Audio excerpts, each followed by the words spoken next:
Thank you so much, everybody, for joining us this evening. And as you all know, there are 4 C's. The 4 C's are COVID, credibility gap, confusion, and Cummings.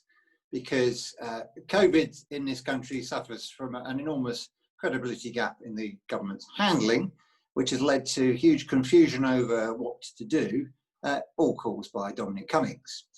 I think that summarises the approach we're in. And of course, the serious part of that is that it has led, because of the incompetent handling by this government, to the worst death rate probably in the developed world, and certainly one of the worst in the world, and the worst economic performance through the crisis of any of the major economies. Now, I shall go into some of the detail and perhaps what some of the responses might be. But just a bit about me. I was first elected to Parliament as the MP for Sefton Central in 2010. And before that, I ran a business which used to trade with large corporates in this country and a little bit internationally. And my business, like so many, fell off a cliff in 2007, 2008 in the financial crisis.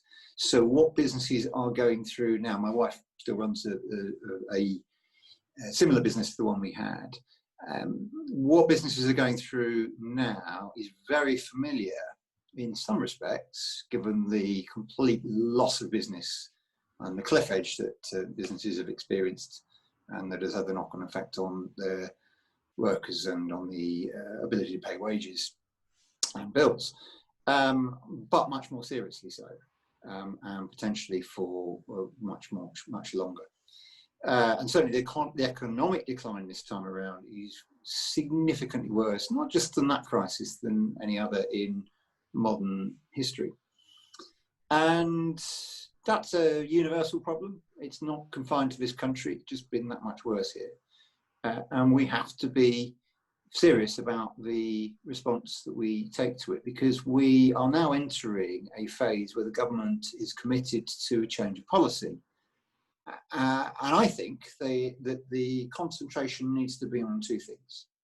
What is the plan for a second wave or a resurgence, however you want to phrase it? We're seeing outbreaks in localised areas, particularly in the northwest, and the farcical situation where they were about to unlock Trafford and Bolton and then did a screeching U-turn. I think that's the 13th so far, just after the Prime Minister's questions had started, so that we didn't get a chance to raise it with the Prime Minister today. So second wave, what's the plan? And alongside that, alongside the health planning, what is the plan to have society and the economy as open as possible? And the 2 go hand in hand. It is not a trade-off between people's health and saving lives and keeping the economy going, as some would have us believe. Because you need confidence, which I think is a 5th C, in order for people to want to go to work. We haven't seen this massive rush back to work because lots of people are working at home on the one hand, and on the second, people are really reluctant because they're scared, understandably so. That confidence has to be built, and you do that by proper public health measures. We've learned or relearned so many things about public health, haven't we? But public health is best delivered at a local level. It's best given to local authorities like Liverpool, who, funnily enough, because Liverpool's public health director, backed by the mayor and the council, took control of the spike in 3 wards in Liverpool and dealt with it really effectively. That is a model for how public health should be delivered. But the government wants to do everything centrally. We never got the app. We still haven't got it. It's still centralised. They're still not doing the proper tracing, and it is still a fiasco. And that fiasco goes alongside the testing regime, which has seen fewer people tested now than even a few weeks ago, where they've turned down offers of help from companies. I mean, I've had companies approach me from the United States, a company that developed its own test in April from scratch, wanted to supply the UK. They are now the biggest supplier from scratch in the United States. They supply all care homes in Florida. There are more care homes in Florida than there are in the United Kingdom. And yet they cannot get through procurement. Same story about another company that can do a 15-minute turnaround test. A 15-minute turnaround would enable schools to go back safely. It would enable all workplaces to go back safely, or would be a big contributory factor in them doing so. It would open up the prospect of very limited need for quarantine at airports. And this is the point about opening up society. All of these things are possible. All of these things have been developed. All of these things are being offered. And we have governments saying no, or making people go through enormous hoops before they say no. I've had it with PPE. There's a company in Knowsley, the owners live in my constituency, informed me. They offered to make 40,000 reusable medical robes a month. What a great idea. Instead of single use, they can be reused 100 times. What a great move, instead of adding to the problems of single-use plastic. Can't get anywhere, in spite of having accreditation and getting approval and getting them signed off and working with our service on design. Government procurement won't let them supply. And I've seen that again and again and again.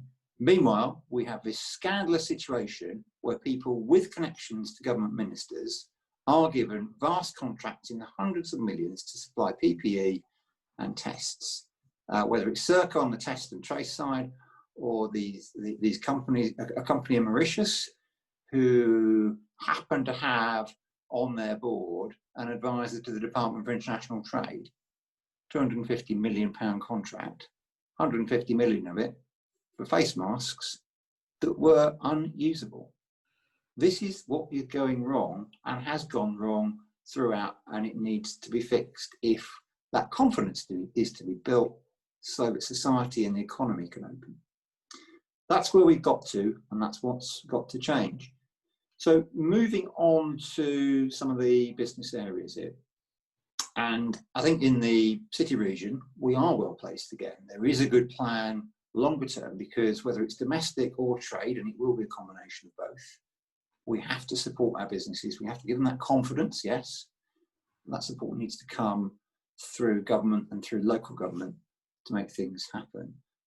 And the city region already is committed to ensuring that we do better on the export side. I imagine Gary will say a little more on that front, make sure that imports are sorted out right. And I think we do need to recognise the need for a decent reshoring of capability. It's one of the gaps in PPE that we saw. We didn't have that domestic capacity. The balance between reshoring and imports of vital supplies, whether that's PPE or tests or medicines. We had a shortage of paracetamol at the start of the crisis, if you remember, or food. You know, absolutely essential that we get this balance right between domestic production, import, and export. And what really matters now is when the government is starting to withdraw the financial support, it doesn't do it too fast, particularly in sectors like much of manufacturing that simply will fall over if they don't continue to get support in the furlough scheme and more wider business support for other costs. Businesses are going to need that in some sectors, hospitality, parts of retail, certainly, as I say, in a lot of manufacturing for quite some time to come.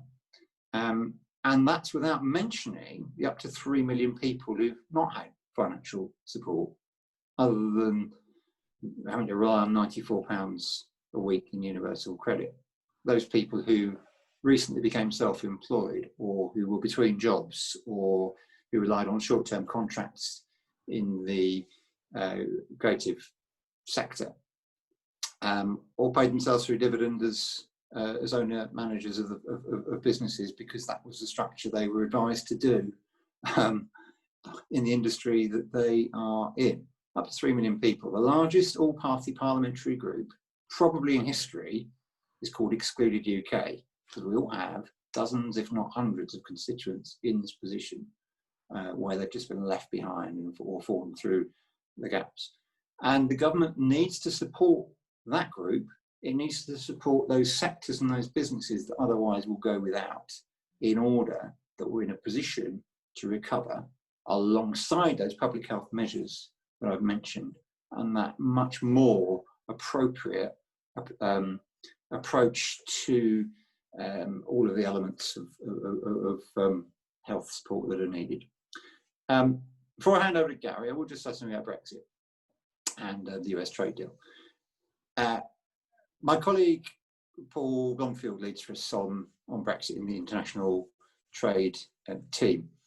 And Paul has a standard tweet, I think, that he sends out every few weeks, which says, latest on Brexit talks, still deadlocked, no sign of the oven-ready deal we were promised at the general election last year.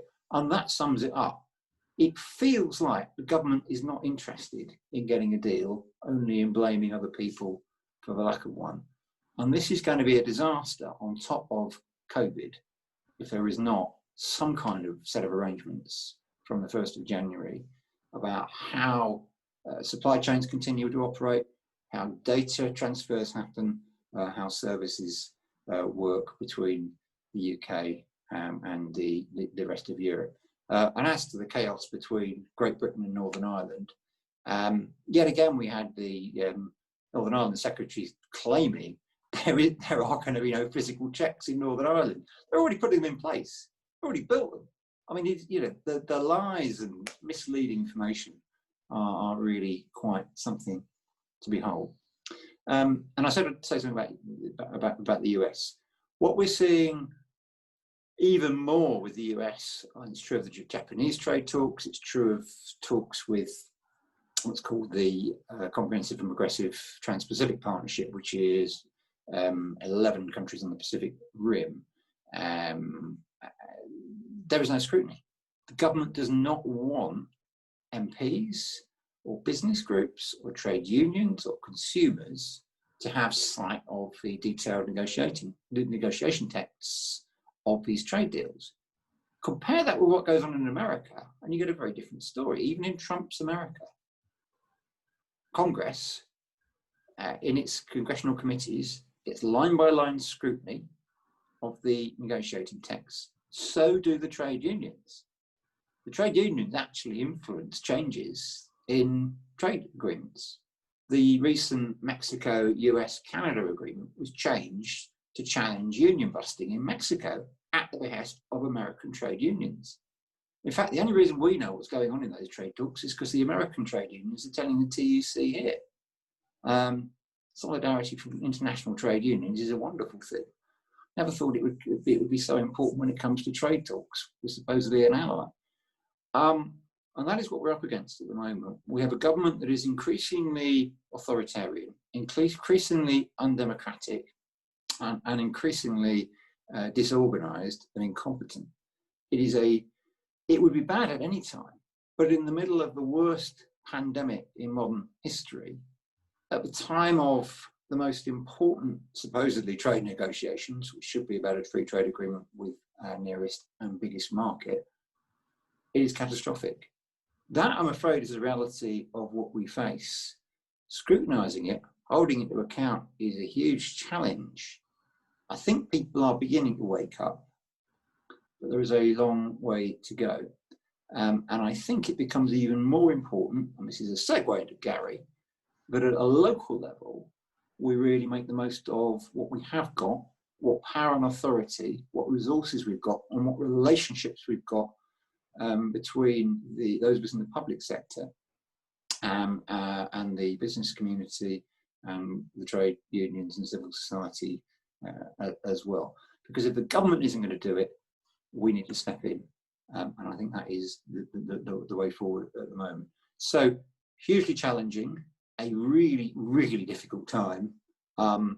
And we probably all have stories about people we know who've been ill. Some of you will know people who've died. And my heart goes out to everyone. And that is the context in which we must operate. But we must do everything we can to try and come through this together and get through the other side. Thank you.